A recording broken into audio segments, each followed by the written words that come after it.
Halo semuanya, perkenalkan saya Yuliana, NIM 2005040004,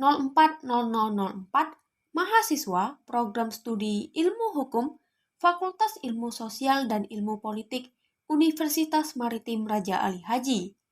Di video kali ini, saya akan menjelaskan mengenai pencharteran kapal, di mana video ini dibuat untuk memenuhi tugas dari mata kuliah Hukum Dagang Maritim dengan dosen pengampu Ibu Marniarani SHMH.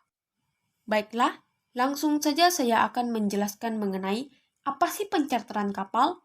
Nah, pencharteran kapal adalah hubungan hukum untuk penggunaan atau pengoperasian kapal milik orang lain yang sudah dipelengkap dengan alat pelengkapan kapal beserta pelautnya. Menurut HMN Purwosucipto, mengartikan charter kapal adalah suatu perjanjian timbal balik antara tercharter dengan pencharter, dengan mana tercharter mengikatkan diri untuk menyediakan kapal lengkap dengan pelengkapan serta pelautnya untuk kepentingan pencharter, dan si pencharter mengikatkan diri untuk membayar uang charter.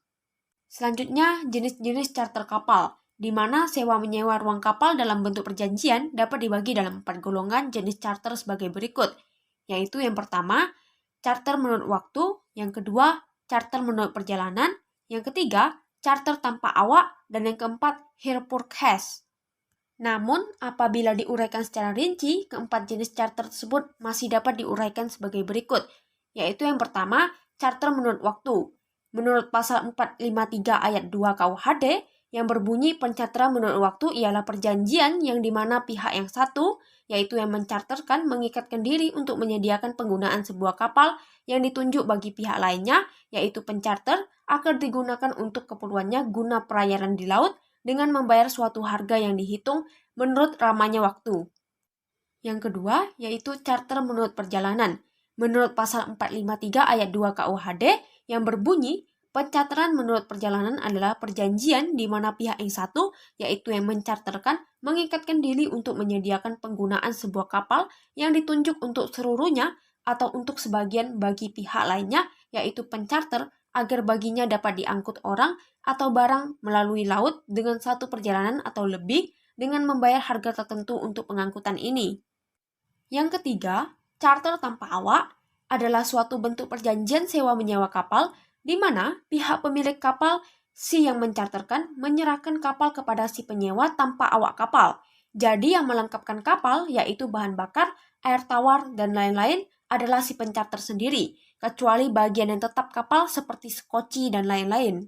Dan yang keempat, hire purchase adalah jenis charter kapal di mana si pencharter menyewa kapal untuk suatu masa tertentu, misalnya 3 tahun, dengan ketentuan bahwa apabila kontrak kapal yang habis, maka kapal yang bersangkutan menjadi milik si penyewa atau si pencharter. Selanjutnya, charter party. Secara umum dapat dikemukakan beberapa substansi penting yang dicantumkan dalam setiap charter party sebagai berikut, yaitu yang pertama, nama dan alamat pemilik kapal maupun pencharter kapal. Yang kedua, nama kapal dan hal-hal terkait dengan kapal, misalnya kecepatan, bahan bakar, bobot mati kapal, dan seterusnya. Yang ketiga, tempat dan waktu pembuatan atau pembongkaran kargo. Yang keempat, pemakaian kapal oleh pencharter untuk tujuan yang sah atau legal. Yang kelima, jenis kargo yang diangkut. Yang keenam, syarat-syarat pengangkutan dan tanggung jawab masing-masing pihak. Yang ketujuh, pembatasan lalu lintas atau pelabuhan yang dapat disinggahi. Yang kedelapan, prosedur tentang pemberitahuan kesiapan kapal untuk dipergunakan. Yang kesembilan, biaya charter kapal beserta syarat-syarat pembayarannya. Dan yang kesepuluh, syarat-syarat lain yang disepakati oleh kedua pihak. Selanjutnya, adapun syarat-syarat yang harus dipenuhi oleh pemilik kapal adalah yang pertama, usia kapal dan GRT. Maksud penentuan usia kapal dan GRT adalah untuk menyesuaikan dengan persyaratan dari perusahaan asuransi. Yang kedua, kapal layak laut baik fisik maupun dokumen. Dalam hal fisik dilihat secara visual dan dokumen dicek validitas dokumen dan kelengkapan dokumen. Yang ketiga, kapasitas derik. Yang keempat, tipe palka. Yang kelima, tipe tutup palka kapal. Yang keenam, draft maksimum.